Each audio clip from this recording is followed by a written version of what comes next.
Era una noche cualquiera cuando, después de irme a dormir y de haber conciliado el sueño, de pronto desperté. Pero no fue un despertar normal. El aire de la habitación parecía espeso. Reinaba un silencio poco habitual y vi que una luz blanquecina se filtraba por la ventana. Traté de moverme, pero estaba paralizado. Y entonces los vi. 3 siluetas delgadas, cabezonas y de piel grisácea me estaban observando. Sus ojos eran negros, almendrados y penetrantes. Entré en pánico. Intenté gritar, pero me resultaba imposible. Y en ese preciso instante pude escuchar una voz dentro de mi cabeza que me instaba a relajarme. ¡A relajarme! Fue algo muy extraño. Mi visión se volvió borrosa y caí otra vez en un profundo sueño.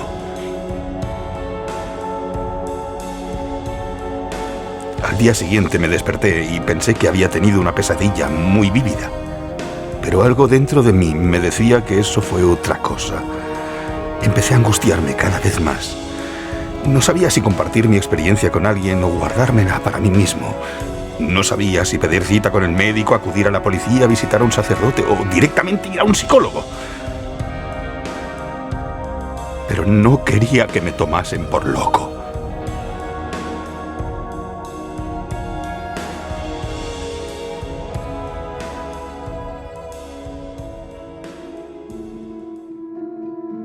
Bueno, pues este relato que acabáis de escuchar con la voz de mi buen amigo Félix Armengol, un relato un tanto cinematográfico y que se ha convertido en todo un cliché de las abducciones extraterrestres, representa en cierta medida el patrón de un fenómeno que ha sido estudiado desde distintos ámbitos, que es este secuestro, este encuentro con entidades que aparentemente no son humanas, con esta alteridad o esta otredad para la que ni siquiera tenemos palabras y que rompe los esquemas del sujeto que lo experimenta. Este fenómeno, el encuentro con la alteridad, o más bien el que se reporten tales encuentros, ha sido una constante antropológica. Diría que en todas las culturas se ha sostenido la existencia de seres mitológicos, de ángeles, de demonios. Pero el fenómeno de la abducción extraterrestre como tal es algo muy moderno, que casualmente aparece en los años 50, en el contexto de la Guerra Fría y la carrera espacial. Aunque al parecer existen algunos registros anteriores, eso es cierto. Pero el fenómeno se populariza mucho a partir de entonces, especialmente en los años 80, a raíz de la publicación de ciertos libros que hablaban de este tema y de películas como Encuentros cercanos del tercer tipo o de la serie Expediente X, tan popular ya en los 90. A partir de entonces, la cantidad de casos aumentó exponencialmente y este hecho ha generado suspicacias para los perfiles más escépticos y ha dado lugar además a la hipótesis psicosocial, que explica las abducciones como el resultado de una narrativa cultural influenciada por los medios y reforzada por la sugestión colectiva. Y claro, desde esta perspectiva se ha criticado mucho la hipnosis a la que se sometían algunos abducidos por su capacidad de inducir falsos recuerdos. Sin embargo, algunos elementos parecen desafiar la idea de que estas experiencias responden, entre otros factores, a alucinaciones inducidas por la exposición a determinados relatos. Para empezar, porque muchos de los sujetos abducidos son personas que no presentan ningún tipo de patología física o psicológica, que llevan una vida normal y que no están precisamente interesados en estos temas. Son personas que incluso son escépticas o ateas. Por otro lado, estas experiencias no solo tienen lugar mientras el testigo duerme, también ocurren durante la vigilia y en ocasiones las protagonizan testigos múltiples, como varios miembros de una familia que afirman haber sido abducidos. Claro, el hecho de que aparezcan algunos cambios fisiológicos y sobre todo síntomas comparables al trastorno de estrés postraumático parece indicar que realmente a estas personas les ha ocurrido algo. Pero quizá lo más curioso es que algunos elementos que se dan en el contexto de las abducciones guardan ciertos paralelismos con aquellos que se dan en los estados no ordinarios de conciencia. No solo eso, también en determinados contextos culturales. Pero entonces, ¿de qué estamos hablando? ¿Cuál es la naturaleza de las abducciones? ¿Cuál es la naturaleza de estas entidades? ¿Existe un porqué, un para qué? Es difícil llegar a conclusiones, a mí me suele resultar complicado llegar a conclusiones respecto a estas temáticas. Pero bueno, vamos a tratar de indagar en estos interrogantes acompañados de un psicólogo clínico francés que tras haber tratado cerca de un centenar de personas que afirman haber sido abducidas, me parece que se ha convertido en una voz autorizada sobre el asunto y a la hora de participar en el debate al que da lugar. Se llama Nicolás Dumont y además es psicoterapeuta transpersonal, experto en estados no ordinarios de la conciencia, en hipnosis ericksoniana, es cofundador en Francia de Zero France, una asociación de personas abducidas, y es autor del libro La clínica de la abducción, contacto e impacto, que desgraciadamente aún no se ha traducido al español, pero esperemos que se traduzca más pronto que tarde. Ya para terminar, no me quiero enrollar mucho más, voy a hacer un pequeño spoiler. A partir de su experiencia personal y profesional, Nicolás ha desarrollado una serie de hipótesis que se desmarcan de la narrativa clásica sobre las abducciones, la de los extraterrestres que nos secuestran para experimentar o hibridarse con nosotros. Para Nicolás, los tiros van hacia otro lado. Quizá ni sean alucinaciones ni sean visitantes de otras galaxias. Os dejo ya con la entrevista y nada, hasta la próxima.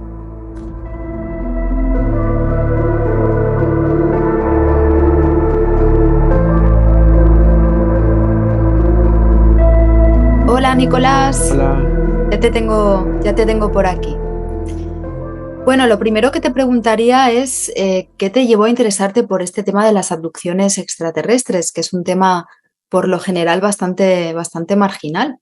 Estaba trabajando en un instituto que se llama Instituto de Búsqueda sobre las Experiencias Extraordinarias en Francia y nos ocupábamos de las experiencias gran ángulo, experiencias transpersonales, puedo decir, como de la experiencia de cerca de la muerte, la experiencia cerca de la muerte o la salida del cuerpo o el despertar de la Kundalini o todo tipo de experiencias transpersonales. Y en este marco, el director del instituto estaba grabando un documental sobre el tema de las abducciones alien. Pues me llamó para acompañar una paciente que vivió una abducción muy fuerte con sus hijos. Y entré así en el tema. Tuve mi primer caso y luego en el equipo, cada vez que había una persona que contactaba el instituto para una abducción, una experiencia de abducción, me llamaban, el equipo me decía, pues es para ti. Entonces, poco a poco que agregué casos hasta que una abducida contactó el instituto porque quería crear una asociación que trataba específicamente de los casos de abducción y de ufología, de contacto ufológico. La rectora del instituto me propuso pues el mensaje y entré en contacto con ella y creamos esta asociación. Me encargué de toda la parte clínica y empecemos así a recoger los testigos y también poco a poco muchas personas que estaban buscando un acompañamiento clínico serio. Y así empecemos a acompañar mucha gente de manera individual y grupal. Me quedé 6 años en la asociación y me enfoqué en el tema de la abducción durante 6 años y luego me retiré para regresar a un enfoque más generalista de las experiencias transpersonales. Y ahora estoy más enfocado en el tema de la posesión, de la demonología y con un grupo de búsqueda al sur de Francia. Pero también sigo mi trabajo con las abducciones. No dejé el tema porque me considero como generalista en los estados modificados de conciencia, la psicología transpersonal. Y me enfoqué en la abducción, voy a otro tema, pero me quedo generalista. Y el tema de la ufología me apasiona, entonces no lo dejo ir.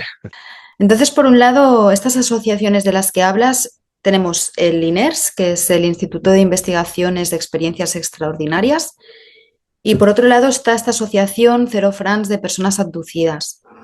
¿Cómo es el funcionamiento y la dinámica de Zero France? Porque tengo entendido que tiene como dos partes, ¿no? ¿Cómo podemos decir bipolar? Se dice así, bipolar, no patológicamente, pero que hay dos partes. Parte de los experienciadores y la parte de los psicólogos clínicos. Y trabajamos juntos como dos pies, un pie en la experiencia, un pie en la clínica. Entonces, ¿qué va a pasar? Un abducido o una persona que piensa haber vivido este tipo de experiencia o cerca de esta experiencia, porque no siempre es una abducción. Puede ser tipo de experiencia de contacto muy extraño, pero que se relaciona con el tema de la abducción sin estar una abducción. Pero la persona contacta a la asociación y va a estar recibida por una experienciadora, una persona que no solamente vivió abducción, pero la integró bien y pertenece ahora al equipo, ¿no? Al equipo para recibir los experienciadores. Y después de una primera cita, si es en el tema, ok, la persona va a seguir su camino viendo a un psicólogo clínico. Y es como el primer filtro, ¿no? Con la persona que vivió la experiencia de abducción. Porque si ya ve que no es nada relacionado con el tema de la ufología, mejor que empezar a decir, no, pues no es aquí. Y si tiene una duda o que está como, sí, es esto, lo va como guiar la persona hasta el psicólogo. Entonces venimos en segundo paso y vamos a hacer la entrevista psicológica una vez, dos veces, tres veces. Y luego ponemos el semáforo verde, podemos decir, para decir, ok, puedes entrar en la asociación. No quiere decir que decimos, ok, fuiste abducido por extraterrestres, ¿eh? Nunca ponemos esas palabras.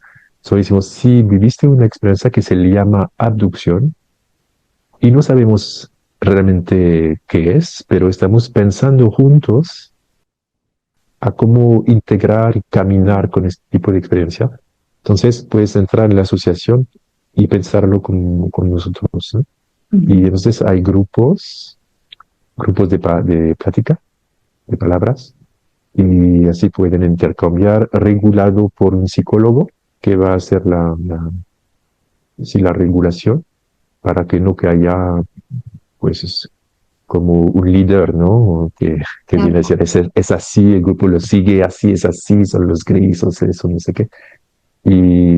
Pero que cada quien guarda su propio camino, que no hay que estar de acuerdo sobre una interpretación, pero que muchas interpretaciones pueden dialogar, ¿no? Claro. Y al lado de este hay un seguimiento personal. La persona puede estar como acompañada por un psicólogo con la hipnosis o entrevistas, porque no somos como fanáticos de la hipnosis. Es decir, hay que hipnotizar a todos para buscar la verdad. No es así. Tenemos más como prudencia con este tipo de búsqueda. Pero la realidad es que hay muchos ¿cómo se dice? Debates, ¿no? Sobre la hipnosis. Justamente te quería sacar el tema de la hipnosis porque es una herramienta muy controvertida que se ha utilizado en el ámbito de las abducciones extraterrestres y que ha generado mucho debate, de hecho. Para mí es un falso debate, porque la pregunta no es la hipnosis. La pregunta es quién usa la hipnosis.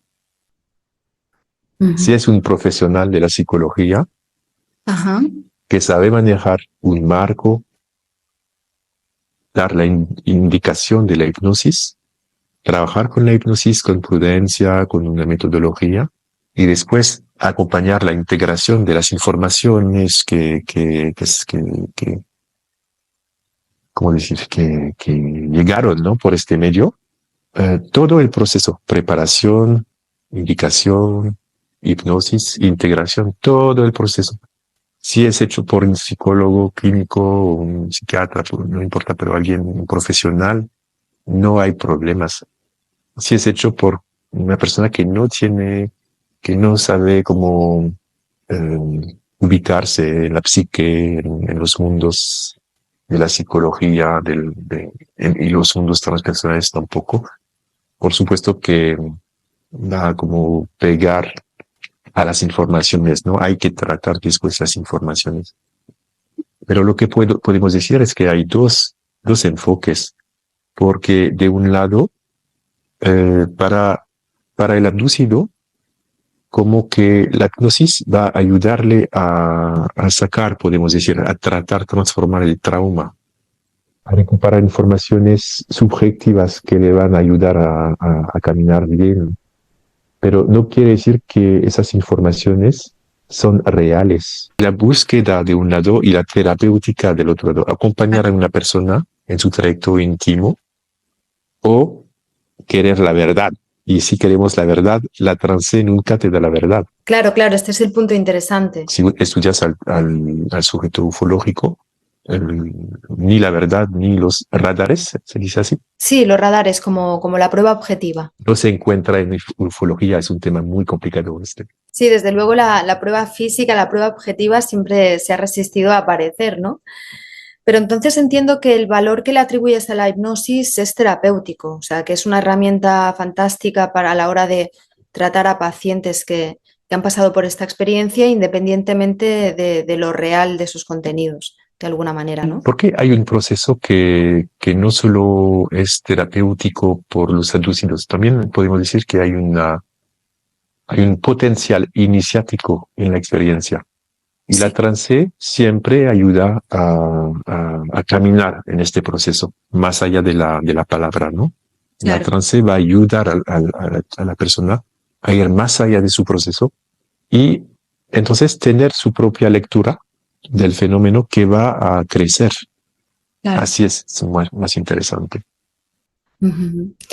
Y Nicolás, en cuanto a los criterios clínicos que aplicas ante estos casos, imagino que existen una serie de indicadores, ¿no?, que te permiten discernir entre un cuadro patológico como un brote psicótico y una experiencia real de abducción, sea lo que sea eso. En lo que se llama el diagnóstico diferencial hay diferentes puntos porque hay la abducción, ¿ok? Y cuando yo hablo de la abducción, de la clínica de la abducción, yo pongo afuera de la abducción un brote psicótico a temática ufológica. Si es un brote psicótico, no es la abducción, es un brote psicótico. Entonces tiene criterio de la psicosis, como perder la relación con la realidad, estar pegado a un delirio, quiere decir una manera de entender la experiencia, pero sin posibilidad de tomar distancia, por ejemplo, de decirte, creo que es esto que estoy viviendo. No, un psicótico nunca te va a decir, creo que es esto que estoy viviendo. Te va a decir, es esto, o reaccionar a la experiencia. Claro. Con alucinaciones, con pues, el criterio del delirio. Pues entonces es muy fácil de hacer la diferencia entre un brote psicótico y una abducción, porque en la abducción la persona está organizada, tiene un yo bien organizado y puede tener trauma en su historia, puede tener lo que quieres, pero es una persona organizada que está a frente de una experiencia muy perturbante, ¿no? Entonces, pero no hay solamente la psicosis o los trastornos mentales, ¿no? Hay también otros tipos de experiencias que tenemos que discriminar, como la paralisia. Parálisis del sueño, sí. Parálisis del sueño. Parálisis del sueño, sí. Porque también existe, y no es un tema tan fácil, podemos decir, la parálisis del sueño y punto. No, porque la parálisis del sueño también es un estado modificado de conciencia, y un estado modificado de conciencia muy fuerte. Y en todos esos estados modificados de conciencia, la puerta se abre sobre otros niveles de realidad, ¿no? Entonces, como que a veces es como una experiencia media, podemos decir. Pero también hay otros tipos de experiencia, como pues, si la epilepsia temporal, ok, pero yo nunca vi una epilepsia temporal. En los abducidos nunca. ¿Por qué? Porque perdón, hay otros temas, por ejemplo, la posesión o no sé cómo se dice en español, como la emprise espiritual. Como verse perseguido o acosado por una entidad espiritual, o no sé si hay alguna otra palabra para definirlo. Y pues no me viene ahora a la mente, pero hay otro tipo de experiencias también que no son de del espectro psicopatológico, pero del espectro normal, de experiencias normales, o también de las experiencias transpersonales, que no son abducción. Y luego hay el tema de la abducción. Y quiero decir algo en este tema, es que la clínica de la abducción no es solamente una experiencia de contacto con un alien. No es solamente esto. Tomo mi libro para apoyarme, pero hay todo un paisaje clínico alrededor de la experiencia. Si solo hay un recuerdo de una abducción, ok, pero a veces la persona no tiene recuerdo, pero tiene otros puntos, otros criterios. Y los criterios hay como observación de ovni, una o muchas observaciones de ovni, que puede también estar vivido en grupo o en familia, toda la familia que ve a un ovni diferentes veces, y la persona puede no tener recuerdo alrededor de esta observación y notar como comportamientos muy extraños de la familia y una imposibilidad, por ejemplo, de hablar del tema, como una denegación de la realidad impactante del tema, ¿no? Otro es la presencia de un tiempo faltante, la persona que pierde tiempo. Se puede encontrar en justamente una epilepsia, por ejemplo. Muchos epilépticos pueden vivir este tipo de experiencia, como perder la conciencia, ¿no? Entre dos puntos. Pero hablamos de una persona que está, por ejemplo, conduciendo su vehículo y que va a perder 3 horas. Si pierde 3 horas con una epilepsia, hay un riesgo importante y la persona va el vehículo va a estar como al lado de la carretera, ¿no? La persona puede perder 3 horas y no tiene absolutamente ni un momento de pausa en su camino, ¿no? También podemos encontrar experiencias extraordinarias en la infancia, abusos sexuales o maltratancias en la infancia en 40% de los casos que estudiemos. Eso es importante porque en la población general estamos entre 5 a 10%. Entonces estamos como mucho más allá del porcentaje de la población general, que es un punto que otros estudios confirmaron esta. Sí, esta correlación entre el abuso infantil y las abducciones ya de adulto, ¿no? Exacto. Es muy interesante porque los escépticos Escépticos. van a decir que a veces es como normal, es como una manera de tratar el trauma infantil de esta manera. Y pues tengo otras hipótesis más, de mi punto de vista, más interesante. Ajá. Tenemos también que hay experiencias extraordinarias en la familia, los padres o los tíos o abuelos, y en particular contactos con ovnis. Pero podemos tener otro tipo de experiencia. Huellas después de la abducción, huellas en el medio ambiente físico, como, no sé, la puerta cerrada por adentro y la persona está afuera, o tiene como ropa que no le pertenece, o otras cosas En el entorno. Exacto. Podemos tener también marcas en el cuerpo, podemos tener cuerpo extranjeros en el cuerpo, como por ejemplo que dicen que es implantes, Sí, los implantes. cosas extrañas en el cuerpo, muchas veces en la nariz que puede caer así o en una parte del cuerpo. Las mujeres tienen problemáticas ginecológicas, Ajá. ¿sí? De muchos tipos. Tenemos huellas emocionales, psicotrauma, por supuesto, pero también hipersensibilidad emocional, protecciones disociativas, pero asociadas al trauma, el shock ontológico, huellas cognitivas y, por ejemplo, el paradigma, ¿no? que explota, ¿no? Huellas energéticas, por ejemplo, despertar de Kundalini o la persona, los aparatos que empiezan a no funcionar o cortarse, etcétera. Y podemos decir impactos transpersonales también, ¿eh? Claro. Pues más o menos podemos decir como el paisaje de la abducción, ¿no? Sí, de hecho te quería preguntar precisamente por los patrones comunes que has hallado en los distintos casos que has tratado. Y otro concepto que desarrollas que me parece muy interesante es el de ciclo de contacto, que por lo visto estas experiencias se estructuran a lo largo de una serie de fases que serían la de latencia, la de crisis, búsqueda y resignificación, y me gustaría que nos explicaras un poco en qué consisten. Sí, hay dos ángulos porque en un primer punto estudié como si el ciclo de contacto, como que precontacto, contacto lleno y después del contacto, por la abducción, y se enseñan fenómenos no locales alrededor de la abducción.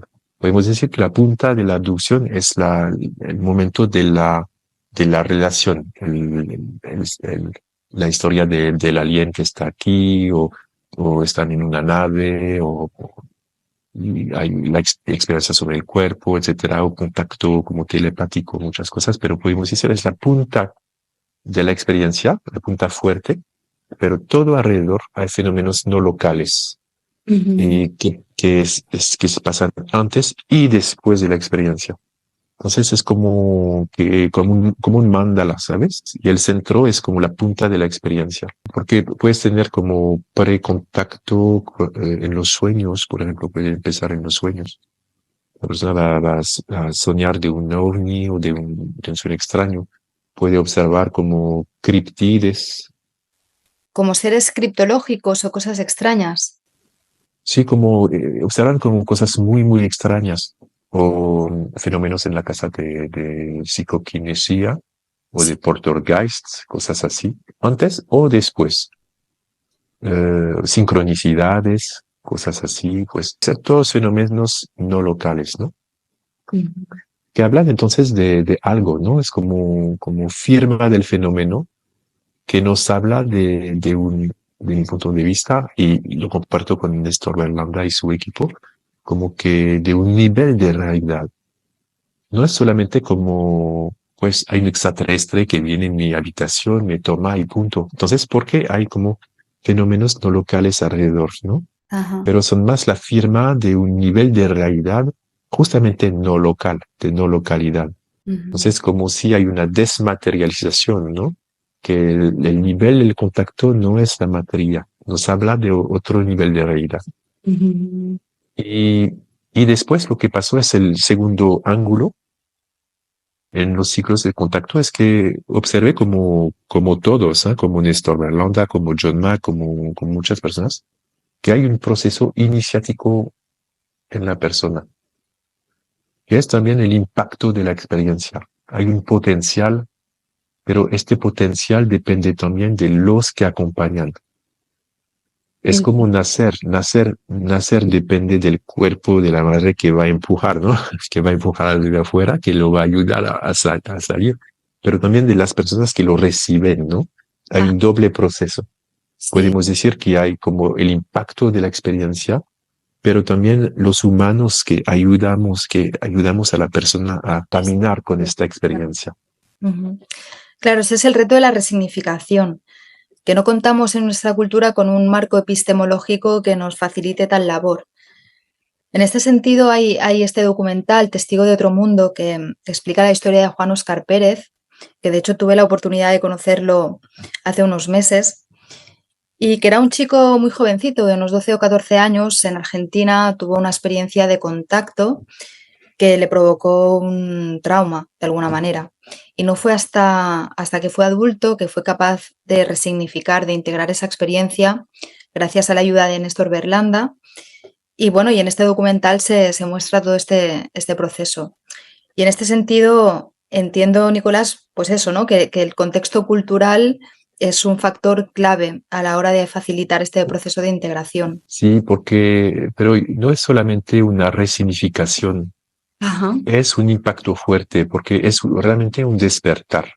Uh-huh. Yo creo que un reto, podemos decir, que está como adentro de la experiencia, es como que vivimos en Occidente en una percepción de una realidad que es material.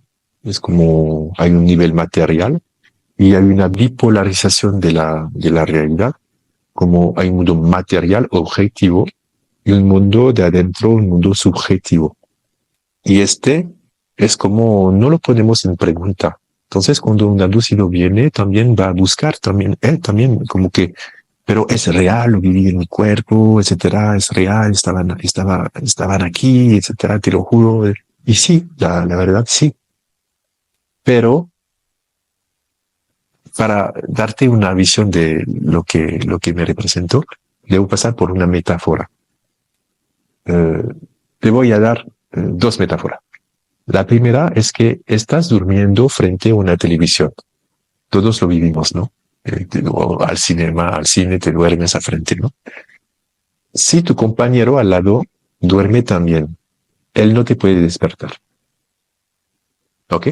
Pero si él está despertado, mirando la tele, ¿qué va a hacer? Te va a tocar o hablar. ¿Y qué va a hacer para ti, de adentro? Va a llamar tu atención a cambiar de nivel de realidad ¿para qué? Para alcanzarlo, ¿no? Entonces, dos conciencias se van a tocar, van a relacionar porque uno está aquí, el otro está acá. Entonces, llamándolo, voy a relacionar. Lo que quiero decir es que no solamente es un contacto, es un cambio de nivel de conciencia, cambio de nivel de adentro al nivel de afuera. Podemos decir que con la abducción cambiamos también de nivel de realidad entre estar como tomado en una realidad consensual, que hay la materia, donde vivimos todo, cada día, y seres que me llaman la atención en otro mundo, ¿no? ¿Ok? En otra realidad, como que me despertan de un nivel donde mi conciencia está como enfocada. La segunda metáfora viene de la psiquiatría. Y vamos a decir, más que la psiquiatría de las casas donde, ¿cómo se le llama en español? Donde hay abuelos que tienen demencia. Residencias o geriátricos. Imagínate una persona con una demencia. Tiene 80 años y ella está en una realidad, un sueño, que ella tiene 7 años y que da comida a los pollos. Imagínate. Y viene un enfermero. Enfermero dice, no sé, francesa, y despiértate o bien, y ella está dando comiendo a los pollos, ¿no? Y va a haber esta alteridad que viene a tocarla. ¿Y qué puede pasar? Primera posibilidad, ella lo va a contener, el enfermero, en su delirio. Entonces el enfermero va a decir, Mateo, ¿cómo estás? Y para ella es Mateo, su profesor o no sé quién, ¿no? Lo contiene en su delirio. La segunda opción es que él la va a despertar, como que ella va a salir de su delirio, ¿no? Y lo va a ver, pero va a estar muy confusa. ¿Qué hago aquí? ¿Qué pasa? Como que su burbuja de sueño explotó, ¿no? Entonces, como que, ¿dónde estoy? ¿Qué es? Y ve al chico y si queda en este mundo, va a estar la confusión, ¿no? Pero el contacto. Tercera posibilidad, ella va a entrar en una realidad mediana, ¿no? Ella lo va a transformar.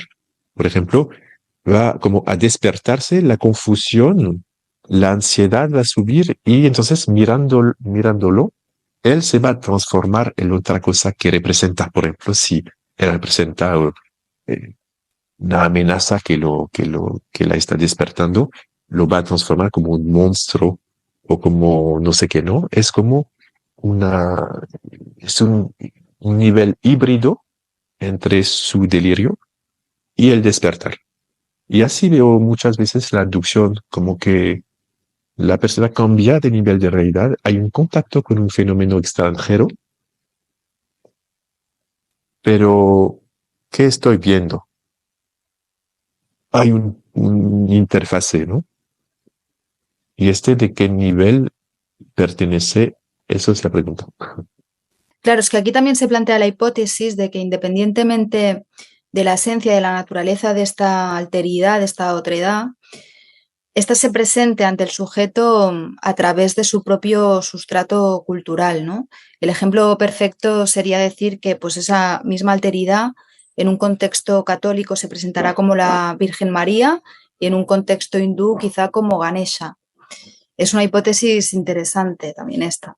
Es una hipótesis fuerte porque podemos decir que hasta que los encontremos realmente para darnos el punto de, podemos decir, de referencia, por lo tanto no lo tenemos el punto de referencia. Entonces podemos observar que hay una clase de fenómenos, como la aparición marial, como esas cosas, que sí tienen muchos criterios en común. Ajá. Y es muy lógico que nos ponen la pregunta, ¿es una forma arquetipal? Cuando el mundo espiritual viene a contactarte, hay un nivel intermedio entre la imaginación y el mundo espiritual. Podemos decir un mundo visionario, ¿no? Entonces, todas sí son preguntas. Pero donde quería ir yo es que, siguiendo el trabajo de John Mack sobre el tema del proceso iniciático, yo estudié el proceso iniciático de los lúcidos sobre dos ángulos. El proceso de la identidad, ¿quién soy? Porque esta pregunta está muy fuerte en un tema de la abducción. Al empezar, no, la pregunta no es quién soy, ya la pregunta es más quién son, quiénes son. Eso es la pregunta más fuerte. Pero muy rápidamente vamos a regresar a quién soy. ¿Por qué? ¿Por qué quién soy? Porque va a hacer subir ¿qué? La historia de vida, los traumas, la historia, la identidad, ¿no? Porque una experiencia fuerte siempre llama a tu historia, a tu funcionamiento. Y, por ejemplo, en la película Testigo de Otro Mundo, ¿cómo se llama el chico? Es Diego, ¿no? Juan Oscar Pérez, Juan Oscar. Juan Oscar. Él lo va a guiar hasta su origen, su abuelo guaraní, ¿no? Entonces, ¿qué va a pasar? Él lo llama adentro de quién soy, la identidad. Y esta identidad, en el trayecto del abducido va a ir muy lejos, muy lejos, porque le va a conducir hasta la identidad de humano. No solamente mi identidad personal, pero también hasta territorios transpersonales, hasta su identidad de humano, terrestre, hasta pensar un momento, no soy terrestre, soy más extraterrestre, ¿no? Claro. ¿Por qué? Porque hay un contacto, y en este contacto con una alteridad, este contacto nos llama aún más allá de soy yo, ¿no? Soy yo, eres tú. Claro. Hay un momento que hay una comunión, no solamente una confusión, pero una comunión que va más allá de un contacto yo-tú, pero un sentimiento de interdependencia. Y esto es más como una llamada a un crecer personal y más allá transpersonal. Y eso entonces es en este contacto transpersonal que vamos a empezar a entrar en un contacto con la alteridad. ¿Por qué? Porque si yo estoy como cerrado y que mi historia de vida es como hay núcleos emocionales, etcétera, no tratados, ¿qué voy a hacer? Proyectar. Voy a proyectar. Voy a ser como la abuela en su casa, viendo al enfermero, voy a proyectar mi historia, mis miedos, etcétera. No hay alteridad. Hay una alteridad, pero atrás de mi proyección. ¿Me sigues? Ajá. Más vamos adentro de nuestra identidad y más allá de la identidad, más podemos entrar en realmente un contacto con una alteridad. Claro, y esto tiene que ver con la hipótesis que entiendo que planteas, ¿no? Que es que existe esta alteridad, pero que la vía de contacto se halla precisamente en los abismos de nuestra propia psique, ¿no? Para mí hay una alteridad, porque la experiencia tiene los criterios de una alteridad. No tiene los criterios de una experiencia transpersonal clásica. La abducción tiene realmente marcos, puntos, criterios que solo encontré en las abducciones o en el tema, en el sujeto ovni.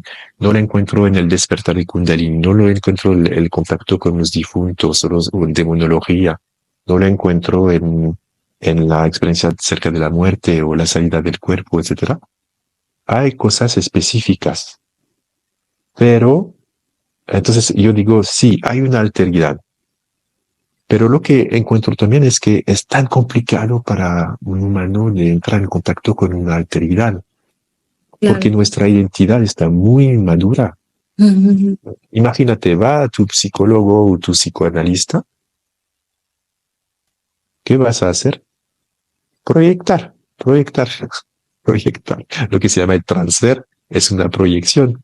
¿Qué quiere decir? Quiere decir que no estás en relación con una persona, estás en relación con ti mismo a través de una persona. Y es solamente encontrando tu historia que el núcleo emocional puede caer y entrar en una relación interpersonal.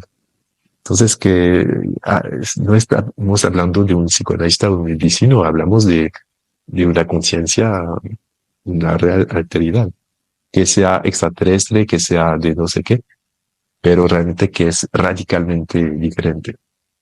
¿Y cuál crees que es la naturaleza de esta alteridad? Entiendo que es una pregunta difícil de responder y que se halla en el terreno de la especulación, pero no sé si crees que puede tener una agenda propia, que tiene una intencionalidad, quizá como catalizador de nuestro proceso psicoespiritual.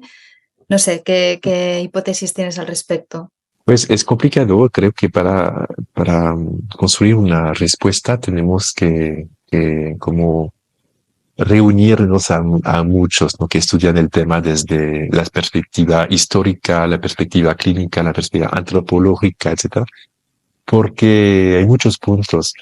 Lo que podemos decir, yo pues estoy, sí, claramente eh, para la hipótesis que tiene una relación con nuestra evolución, claramente.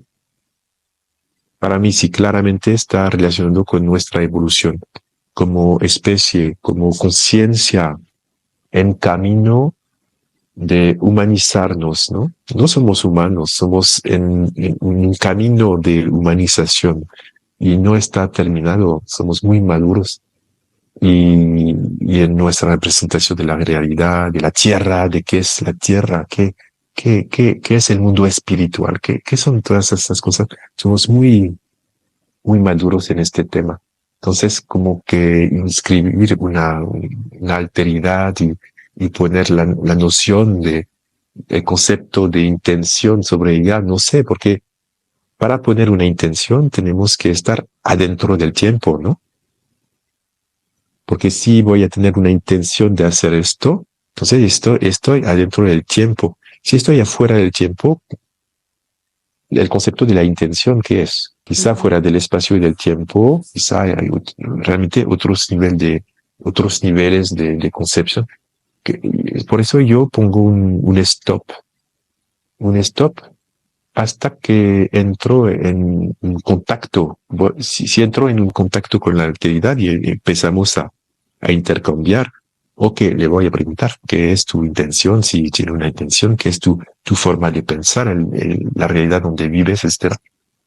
Pero hasta que lleguemos a este punto, para mí solo hay proyección, imaginación, y estamos como en un paradigma y como muy limitados en este pensamiento. Yo creo realmente que después de 6 años de estudio de los adúcidos, llegué a este punto. Para ir más allá, tenemos que ahora entrar en contacto. Entonces, ¿cuáles son las formas de contacto que tenemos? Pues por la puerta de los estados modificados de conciencia. Claro, esto tiene que ver con la dimensión psicodélica que planteas que tienen estas experiencias. Pero claro, ¿cómo te explicas aquellos casos en los que hay testigos múltiples o en los que la persona se encuentra en un estado de vigilia? Yo creo que cuando entré en los primeros casos de abducción, yo pensaba que era como, no pensaba la relación entre estado modificado de conciencia y la experiencia. Yo pensaba que es como un alien viene con su nave y ves algo en el mundo físico, punto. Y cuando entré en las experiencias, yo vi que estaba mucho más complicado y empecé a decir, pues, ¿de qué territorio trata tu experiencia? Y encontré como 4 o 5 territorios, ¿no? Y hay un nivel que me parece físico.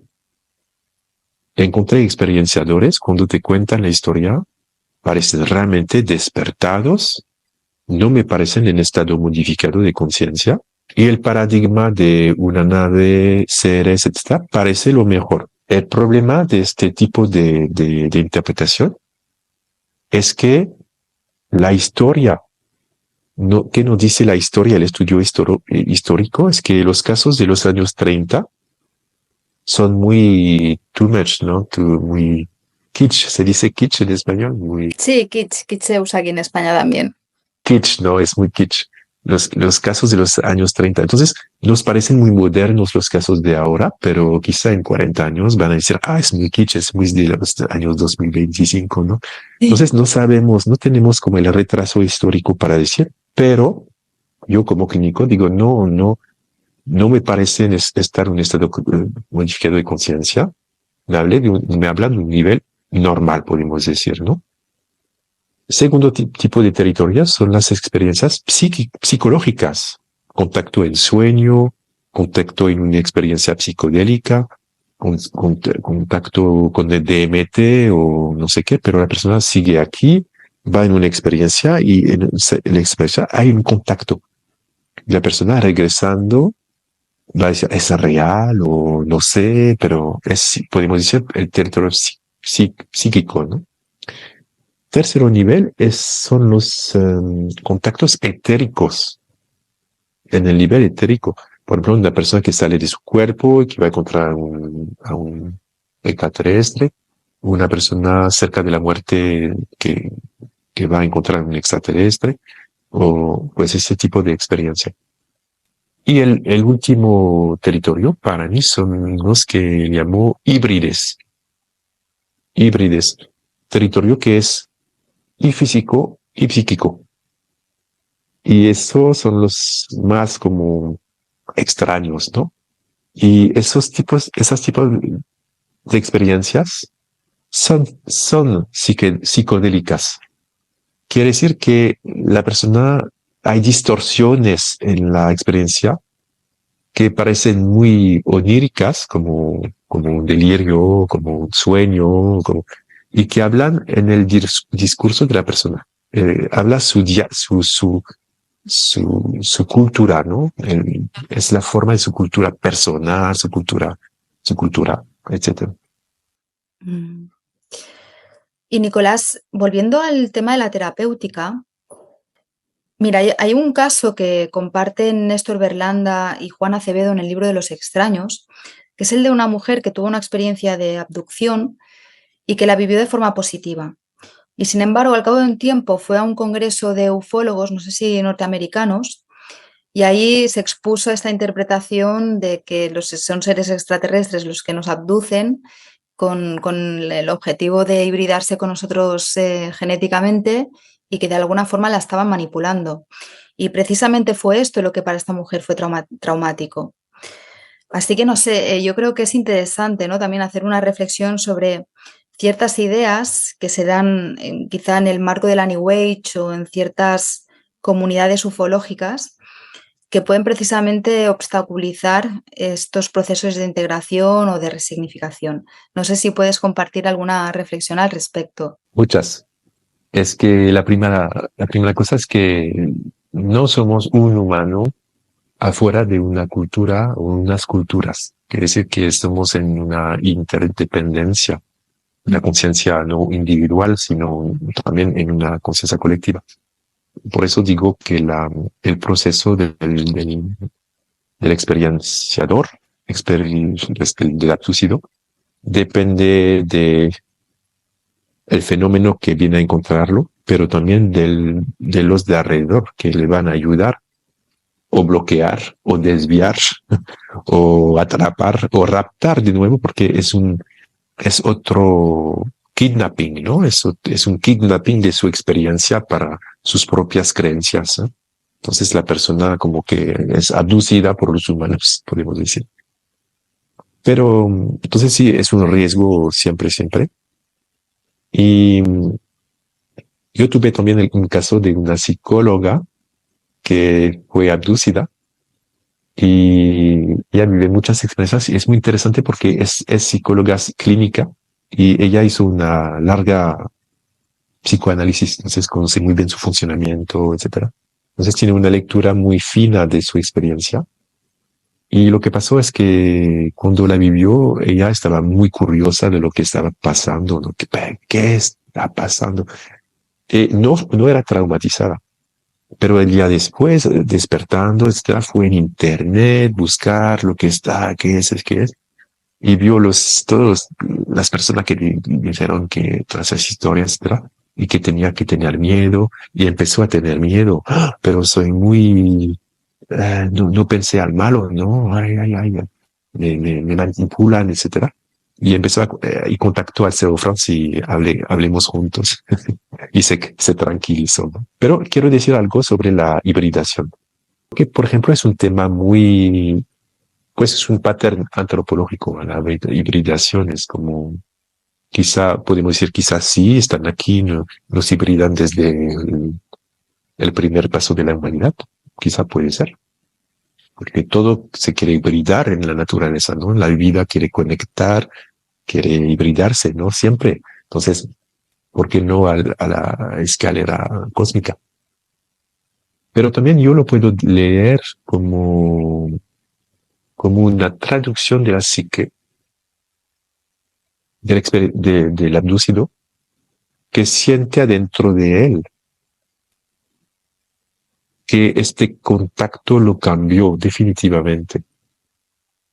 Es como si él tiene adentro de él, creciendo en él, una forma que está para siempre cambiada, ¿no? Y que esta hibridación es como una metáfora de un proceso de transformación interna de él que no es, que es mestizado, ¿no? Entre lo humano y lo no humano. Así es. Porque esta experiencia, podemos decir, si le digo a un abducido me va a decir, pero lo viví en mi cuerpo, lo sentí. Sí, pero regresamos al punto problemático. ¿Qué es la realidad? ¿Es material o es psíquico? Y yo decía, sí, es en mi cuerpo. Claro que es en tu cuerpo. Pero la realidad es psíquica o es material. Y eso nos vuelve loco. Claro, este es el debate eterno entre el idealismo y el materialismo. Exacto. Exacto. Hay una comunicación con el fenómeno. Igual con las marcas corporales. Cuando hay una marca corporal, imagínate, marca corporal. Hablamos, si leemos el tema de manera como primaria, ¿no? Primer nivel, todo es objetivo, ¿no? Y que son extraterrestres, grises, me toman de mi cama, hacen experiencia y despertó con marcas corporales visibles. El fenómeno se quiere esconder, te retira la memoria, etcétera, hace todo para que no haya marcas y te deja marcas visibles, ¿no? Claro, son estas cosas tan absurdas, ¿no? Que encontramos en el marco de las abducciones. Parece absurdo. ¿Por qué? Porque si tienen una tecnología que pueden hacerte pasar a través de un muro, a través de una ventana, a través del techo, ¿por qué tienen que cortarte la piel para ponerte algo que es visible, grande así? En 2025 hacemos cosas tan pequeñas que estamos a la empezada de tecnología tan pequeñas que lo puedes poner así dentro de ponerte como en agua. Entonces, ¿qué es este implante de este tamaño, ¿no?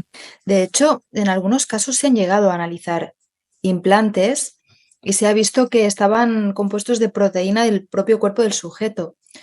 Con lo cual yo no sé hasta qué punto puede tener cierto paralelismo, por ejemplo, con el tema de los estigmas, ¿no? Que sea un proceso psicosomático, de que algo que sucede a un nivel psíquico acabe plasmándose en el cuerpo físico. No voy hasta este punto de una autocreación. Puede ser, pero yo veo la cosa de otro ángulo. Yo creo sobre todo que es una comunicación. No hay nada de un implante para seguirte o no sé qué. Es para darte como una prueba que pasó algo, pero que nunca te va a dejar la prueba que pasó algo. De una parte te llama la atención, no lo puedes evitar, te llama la atención. Es muy cómico. En el sujeto ovni hay cosas muy cómicas, ¿no? Porque el ovni te va a llamar la atención con una luz, con un ruido, etcétera. Te quiere llamar la atención, ¿no? Y puede quedar una hora fuera de la casa con el ruido hasta que lo ves, y cuando lo ves se va, como que hay un teatro, ¿no? Es un Sí, teatral, ¿no? Pero entonces hay un espacio, es como te llama la atención, y del otro lado nunca te va a dejar la prueba final. sí, suelen ser fenómenos muy esquivos, ¿no? Y Nicolás, luego está el tema este de la sexualidad, que también es una constante, que tiene mucha relación con el tema de las abducciones. Porque por un lado está el tema del abuso infantil, ¿no? Que correlaciona con los casos de abducción de adultos, que no sé qué hipótesis tienes al respecto. Y luego está que los mismos contenidos de las abducciones muchas veces tienen connotaciones sexuales, ya sea porque el sujeto mantiene relaciones con los supuestos extraterrestres, porque son invadidos, ¿no? A nivel sexual de alguna manera por estas entidades o incluso por las repercusiones ginecológicas que mencionabas. ¿Por qué esta constante relación entre la sexualidad y las abducciones? ¿Qué está pasando aquí? Yo quiero separar los dos porque, por ejemplo, la maltratancia infantil no es solamente el abuso sexual, también puede ser como violencia infantil no sexual. Los 40% son la maltratancia. Vale. Adentro hay abusos, ¿eh? Lo que podemos decir es que la, no, no sé si es solamente el tema de la sexualidad, quizá más de la reproducción. Claro, Ajá. claro. Y entonces de la hibridación. Y regresamos al tema de la hibridación. Porque, pero el tema de la sexualidad podría ser un tema fuerte, ¿eh? Porque es un tema fuerte. Es un tema muy fuerte. Es la base de la vida. Entonces es un tema básico, ¿no? Pero yo diría más, porque lo encontramos, por ejemplo, en el despertar de la Kundalini. El tema de la sexualidad es muy fuerte en el despertar de la Kundalini. Y hay despertar de Kundalini en la abducción a veces. La dimensión energética está presente, pero yo diría más de la hibridación. Entonces, regresando para mí al tema, quizá hipótesis baja de sí, una hibridación entre especies, ¿por qué no? Puede ser.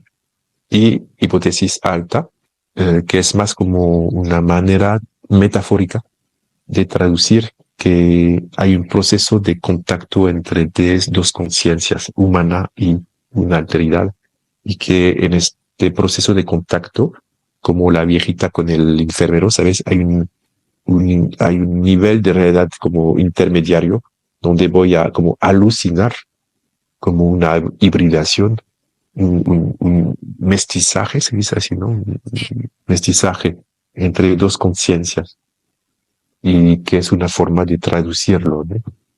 Y del lado de los 40% de los experienciadores, yo pues tengo una hipótesis. Es una hipótesis, no es una conclusión. Solo que me pregunté mucho a mí mismo por qué tan personas, ¿no? Tantas personas. Debemos guardar a la mente que quiere decir que hay 60% que no son traumatizados. Entonces, ¿el 60% de las personas abducidas no lo viven como algo traumático? No digo que los 60% son personas que no vivieron traumatismo Ah, en de su acuerdo, vale. historia. No, digo que hay 40% y podemos decir, ¿por qué son tantos? Porque solo en la población en general son Claro. entre 10 y 20 según el sexo, 10% por los hombres, 20 para las mujeres, pero es el doble, ¿no? Es el doble o cuatro veces más.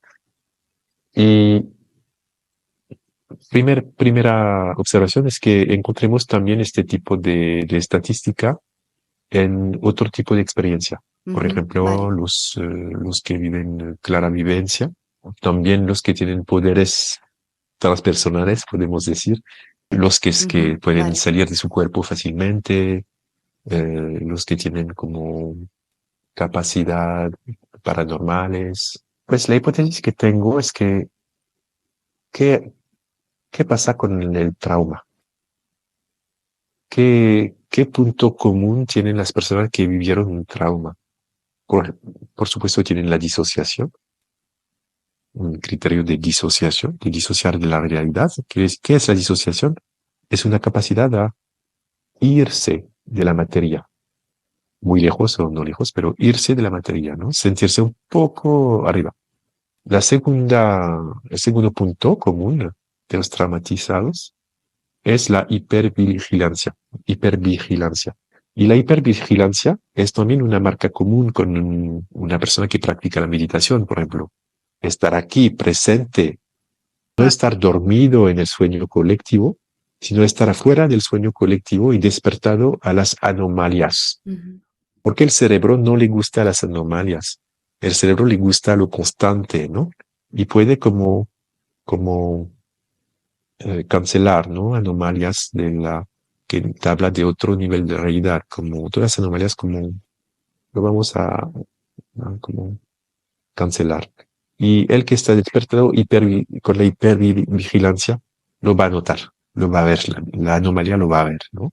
Entonces, la hipótesis sería esta, que sí, el trauma es la marca del despertar también. Sí, de hecho creo que Néstor Berlanda tiene la hipótesis de que en los casos de abuso infantil se genera una disociación que da lugar a un aumento de los niveles de DMT endógenos en el niño, ¿no?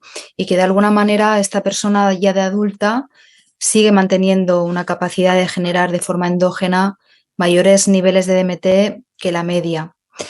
Que bueno, al final esto es un correlato, ¿no? O sea, la parte subjetiva tiene una correlación con unas condiciones neuroquímicas, pero tampoco se puede afirmar que la experiencia se reduzca a una cuestión neuroquímica. Correlación. Claro. La DMT no es solamente un fenómeno psíquico, como que te abre, ¿no? La realidad, la percepción de la realidad.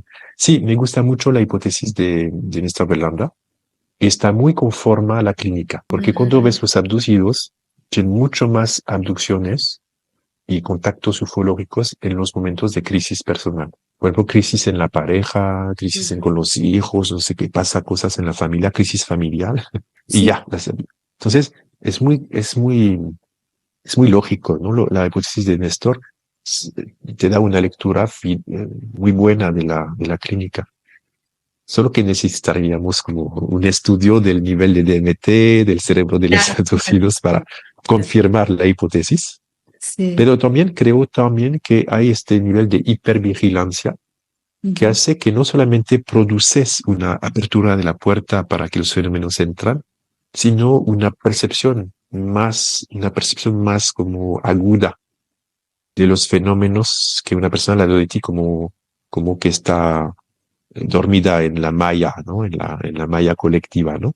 Sí. Y el traumatizado está un poco más afuera de esta malla, ¿no? Él sabe que la violencia puede llegar, que cualquier cosa puede llegar. Yo no te voy a entretener mucho más, Nicolás, porque llevamos un buen rato aquí, pero bueno, entiendo que la mayoría de casos que trataste eran personas que no estaban previamente interesadas, ¿no? En estos temas de la ufología o del misterio, y que incluso eran personas escépticas o ateas. Rechazan de todo su ser la experiencia y su consecuencia, ¿no? Lo que quiere decir. Y Nicolás, no sé si has encontrado diferencias significativas a la hora de procesar o de integrar o resignificar la experiencia entre personas que la han vivido en la infancia y personas que lo han vivido en la edad adulta o la han recordado ya de adultos. No sé si haces una diferenciación, has encontrado una diferenciación entre ambos casos. Es que estoy buscando, la verdad, escuchándote, estoy buscando un caso que empezó realmente en la vida adulta. Porque, o imagino que lo puedo encontrar, ¿no? Sí, pero cuando busco en mi cabeza, todos los que encontré, todos los que me acuerdo ahora, sí, empezó en la vida adulta, pero llamó su atención a experiencias desde la niñez. Entonces, no sé decir, pero imagino que hay, que no me acuerdo ahora. Solo que, como te digo, hace años que cambié de tema, es que quizá olvide. Pero lo que puedo decir es que porque encontré también niños que vivían la experiencia y siguiéndolos en su crecimiento, o a través del padre o de la madre que me contaba las historias, o platicando con el niño o el adolescente. Y lo que pasa es que las experiencias, cuando están vividas por un niño en una familia que no tiene una visión negativa del fenómeno, él lo va a vivir de manera mucho más fluida o amigable también. Tener una relación muy amigable con el fenómeno y va a contarte viajes, va a contarte como enseñamientos que recibe, etcétera.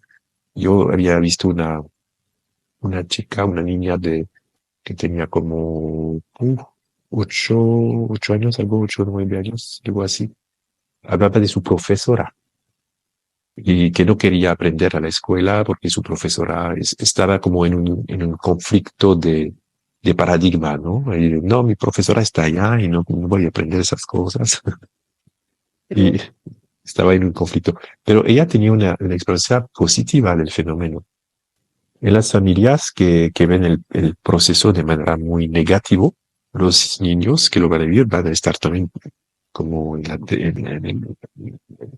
en el miedo, ¿no? De la experiencia. Y van a vivir experiencias más complicadas. Pero también puede cambiar a la adolescencia porque otros temas pueden venir más de justamente de la hibridación. Por eso podemos decir que viene al momento de la llegada de la sexualidad adulta y que pues ahora podemos entrar en la hipótesis de sí, ahora son maduros para la hibridación. Entonces, qué decir, es un poco más complicado, pero y no siempre es el tema de la hibridación. Tenemos como también pausas en las experiencias, a veces como que desaparecer durante años y claro. regresa más tarde. Mm. Y hay un caso, Nicolás, que me llama mucho la atención, que compartiste en el libro, que es el caso de un chico marroquí que desde pequeño sufría experiencias o vivía experiencias de abducción y que rechazaba la idea de que fueran genios, ¿no? Y esto llama la atención porque precisamente si estas experiencias vienen mediadas por el contexto cultural o por el sustrato cultural, en este caso parece que este chico lo rechazó. Y si mal no recuerdo, le llegaron a realizar varios exorcismos, ¿verdad? Este chico sí recibió muchos exorcismos estaba en una cultura musulmana, entonces como la ruqya, el ritual de la ruqya, pero era muy violento para él y él sabía que no eran demonios, era otra cosa, no podía decir qué, pero sabía que no era esta cosa. Entonces como que entró en el silencio, dijo no pasa ahora, y el pobrecito creció así con sus experiencias de manera traumáticas, sin poder decir nada, hasta su vida adulta. En internet encontré el fenómeno de la abducción y dijo, es esto que estoy viviendo. Entonces nos contactó porque habla francés y empecemos a platicar con él y vivía muchas experiencias muy fuertes, ¿no? Y también había otra persona, no fue él, pero otro de Marruecos, se dice Marruecos, Marruecos, sí. De Marruecos también, o de Tunisia, no me acuerdo, pero su esposa, ella estaba embarazada, no me acuerdo de cuántos meses, y de un día a otro el bebé desapareció. Es un testimonio, ¿no? No sabemos, pero es lo que él lo dijo, realmente lo vi de mis ojos. El bebé desapareció de su panza, ¿no? Y sin nada. Entonces, son casos muy fuertes, ¿no? De como que el tema solo psíquico, por ejemplo, en este nivel, puede decir, es muy, ¿qué decir? Algo muy físico, ¿no? Pero podemos regresar al punto que la realidad, estamos muy como pensando que la realidad es material, ¿no? Entonces, como que en este paradigma, hasta que cambiamos de paradigma, pues podemos decir solo, eso es material, ¿no? Entonces, ¿qué decir? Son casos fuertes. Claro. Ya la penúltima pregunta, Nicolás. De los casos que investigaste, de los cerca de 100 casos que investigaste, ¿en qué porcentaje dirías que las personas lo vivieron como algo traumático o bien como algo, como una experiencia positiva o si más no neutral?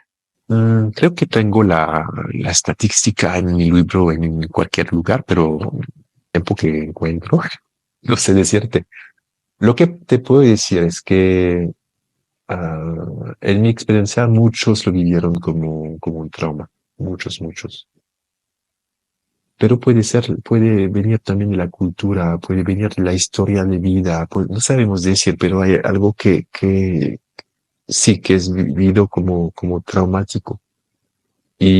Pero la mayor parte de las personas que encontré cambian, cambian en su perspectiva. Pasan de un trauma a algo más como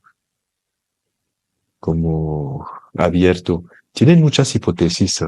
Hay muchas hipótesis que tienen sobre la experiencia, pero podemos decir que hay un punto que es común, cualquier sea la interpretación de los que vivieron la experiencia. Yo regreso a este punto porque yo soy psicólogo y tengo todas esas hipótesis que puede tener como si les acompañé, pero tengo mucho respeto para ellos porque él lo vivieron y yo no.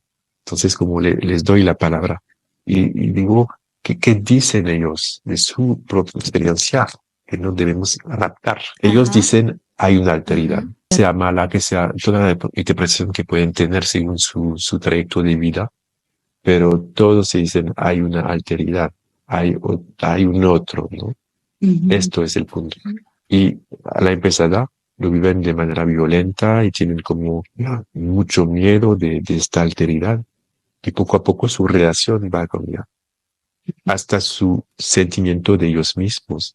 Porque van a pasar un momento sobre la pregunta de su propia identidad. Por eso te decía que hay un proceso de la pregunta de su identidad, del contacto y de la alteridad. Y todo esto es el proceso que para mí vive de manera local en una persona, pero que de mi punto de vista es una pregunta colectiva. La colectividad humana para mí llega a un punto crítico de su identidad y de la pregunta de la alteridad. En su crecimiento personal, en nuestro crecimiento personal, creo que hay un proceso psicoespiritual del crecimiento de la conciencia humana que llega al punto punto muy crítico, de aceptar la alteridad o regresar en la locura. Aceptar la alteridad quiere decir construir una humanidad que respecta a la diferencia cultural, que respecta la diferencia animal, vegetal, de los reinos, ¿no? Y que respecta, y que se abre a la existencia de otros niveles de realidad, con otro tipo de conciencias, y eso es una apertura, ¿no? De la conciencia. O regresamos en la locura, damos comida a los pollos y quedamos en nuestra burbuja de locura y hacemos la guerra y matamos al vecino y tomamos lo que queremos, etcétera. Sí. O entramos en una apertura. Claro, es que aquí está el tema, ¿no? Que contacto con la alteridad hemos tenido desde tiempos inmemoriales, ¿no? Tenemos un montón de fuentes históricas que reportan este tipo de contactos y sin embargo parece que no aprendemos, o sea, parece que tenemos una tarea pendiente en hacer esta evolución, ¿no? Psicológica, espiritual, como queramos llamarla, al menos a nivel colectivo. Sí, porque cuando hablamos de la colectividad, no hablamos de los shipibos, no hablamos de los aborígenos, hablamos de la colonización del paradigma materialista. Sí. Bueno, Nicolás, creo que ya con eso te voy a dejar tranquilo, que llevo ya un rato secuestrándote, abduciéndote. Muchísimas gracias, Tatiana. A ti, Nicolás, y espero que podamos repetir esta entrevista, hacer una segunda parte en otra ocasión. Sí, con placer. Muchísimas gracias. Hasta la próxima.